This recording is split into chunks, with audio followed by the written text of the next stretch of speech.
Bismillahirrahmanirrahim. Assalamualaikum warahmatullahi wabarakatuh. Perkenalkan, saya Aji Pambudi dengan nomor induk mahasiswa 4112211030. Saya adalah mahasiswa dari Universitas Mercubuana dengan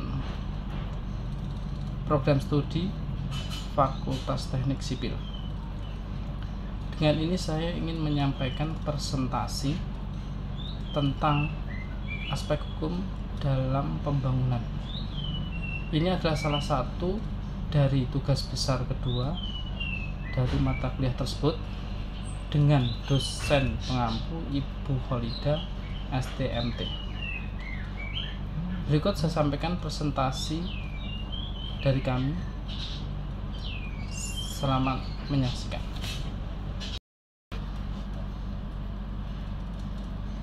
Topik pada hari ini yang akan kita bahas yaitu 1.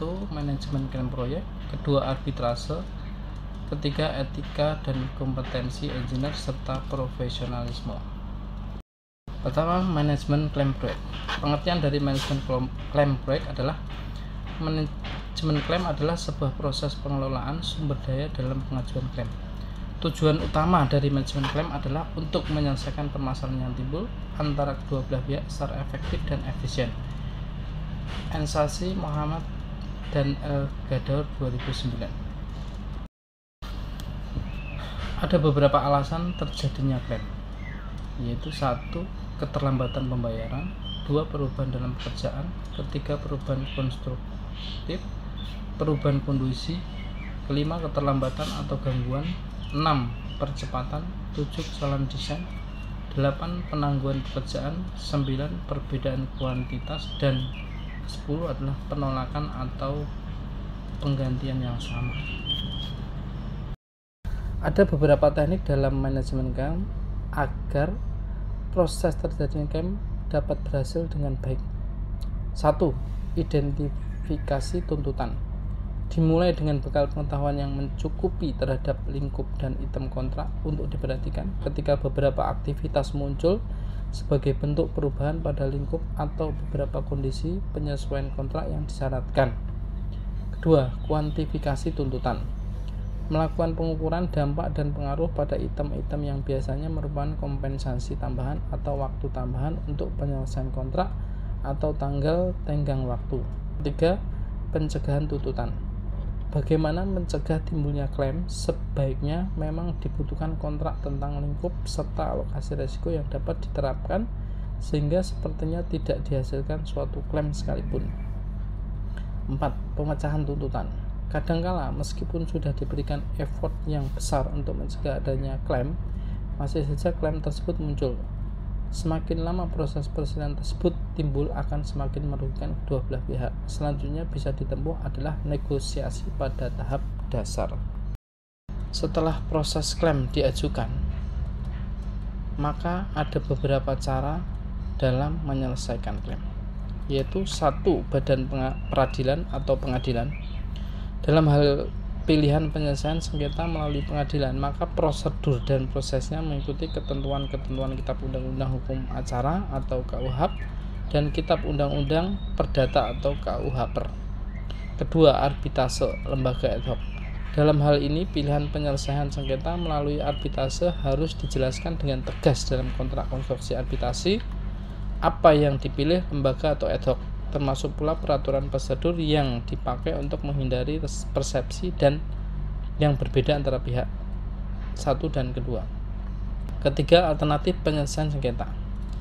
Penyelesaian sengketa melalui jalur alternatif ini adalah cara termurah, termudah, tercepat, serta tertutup bila dibandingkan dengan arbitrase dan pengadilan. Bila para pihak yang bersengketa benar-benar beretikat baik diantaranya, yaitu 1. Dengan cara mediasi, 2. Negosiasi, 3. Konsilasi.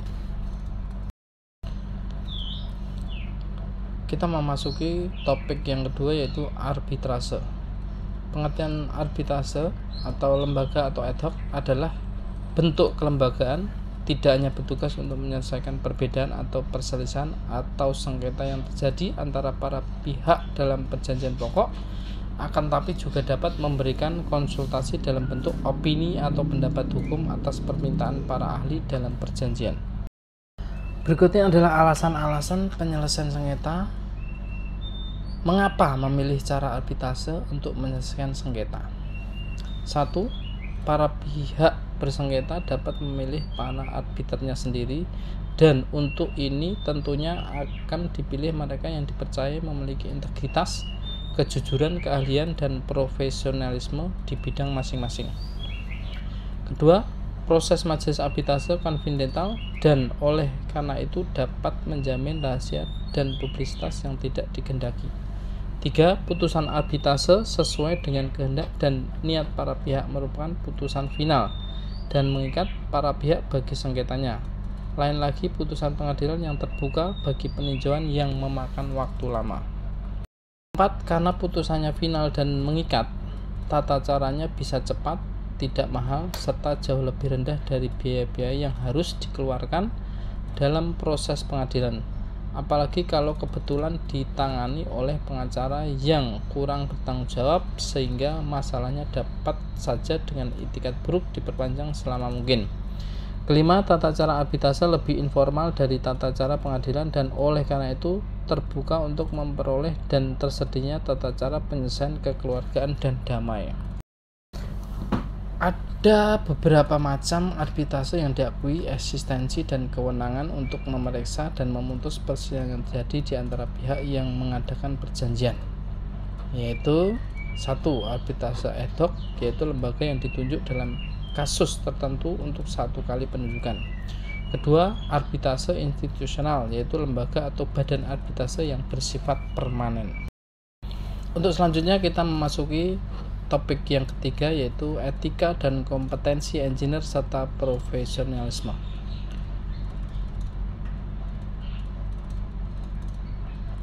Kita jelaskan dari masing-masing sub tersebut, yaitu profesi. Apa yang dimaksud dengan profesi? Profesi merupakan kelompok lapangan kerja yang khusus melaksanakan kegiatan yang memerlukan keterampilan dan keahlian tinggi guna memenuhi kebutuhan yang rumit dari manusia. Hanya dapat dicapai dengan dimilikinya penguasaan pengetahuan dengan ruang lingkup yang luas. Etika. Yang dimaksud dengan etika pada hakikatnya merupakan pandangan hidup dan pedoman tentang bagaimana seseorang berperilaku, dan etika berasal dari kesadaran manusia yang merupakan petunjuk tentang perbuatan mana yang baik dan mana yang buruk. Etika juga merupakan penilaian kualifikasi terhadap perbuatan seseorang. Mertokusumo 191. Profesional. Yang dimaksud dengan profesional adalah seseorang yang benar-benar ahli di bidangnya dan mengandalkan keahlian tersebut sebagai mana mata pencahariannya. Seorang profesional harus mampu menguasai ilmu pengetahuannya secara mendalam, mampu melakukan kreativitas dan inovasi atas bidang yang digelutinya, serta selalu berpikir positif dengan menjunjung tinggi etika dan integritas profesi. Prinsip-prinsip etika profesi. 1. Tanggung jawab. Tanggung jawab terhadap pelaksana itu dan terhadap hasilnya, dan terhadap dampak dari profesi itu untuk kehidupan orang lain atau masyarakat pada umumnya. 2. Keadilan. Prinsip ini untuk menuntut kita untuk memberikan kepada siapa saja apa yang menjadi haknya. 3. Otonomi. Prinsip ini menuntut agar tetap memberikan kepada siapa saja yang menjadi haknya. Tujuan dari kode etik profesi. 1. Untuk menjunjung tinggi martabat profesi. Kedua, untuk menjaga dan memelihara kesejahteraan para anggota. Ketiga, untuk meningkatkan pengabdian para anggota profesi, untuk meningkatkan mutu profesi, untuk meningkatkan mutu organisasi profesi, untuk meningkatkan layanan di atas keuntungan pribadi, mempunyai organisasi profesional yang kuat dan terjalin erat. 8. Menentukan baku standarnya sendiri. Fungsi dari kode etik profesi: memberikan pedoman bagi setiap anggota profesi tentang prinsip profesionalitas yang digariskan. Kedua, sebagai sarana kontrol sosial bagi masyarakat pihak di luar organisasi yang bersangkutan. Ketiga, mencegah campur tangan pihak di luar organisasi profesi. tentang hubungan etika dalam keanggotaan profesi. Jadi kita bisa ambil kesimpulan, profesi hanya bisa bertahan jika publik masih memiliki keyakinan padanya. Sebuah profesi untuk mendapatkan kepercayaan publik tergantung pada dua elemen penting, yaitu pengetahuan profesional dan perilaku etis. Demikian presentasi dari saya. Semoga presentasi ini dapat menambah ilmu, khususnya bagi saya, tentang aspek hukum dalam pembangunan dan pada umumnya bagi yang menyaksikan.